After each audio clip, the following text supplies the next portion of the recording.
Hello chef. Hello hello. এইভাবে দেখো মোড়াটা আজকে শেফ কি বানাচ্ছো? ক্রিম চিজ ডিমসাম বানাচ্ছি। হোল্ডিংটা কীভাবে বানাচ্ছি আপনারা দেখে রাখুন।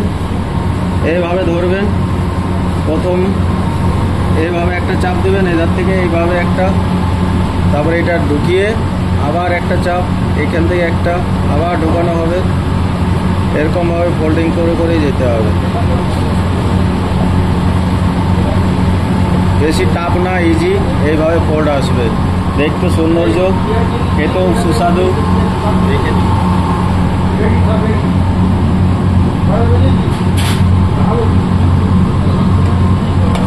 শেফ এর সাথে কি টপিং দিচ্ছ ভেতরে? ভেতরে আছে ক্রিম চিজ আছে, এডামামি আছে, তার সাথে সিজনিং করা আছে সুগার, সল্ট, অ্যারোমেট পাউডার, এডামামি অয়েল আছে, ট্রাফেল অয়েল আছে। হ্যাঁ, একবার বানিয়ে দেখুন, এইভাবে খুব সুন্দর লাগবে। আর এইভাবে কালার, ফুড কালার দিয়ে, ক্যারট কালার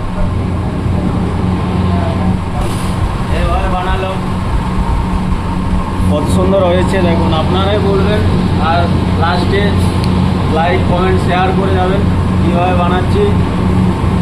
ভালো লাগলে লাইক কমেন্ট শেয়ার।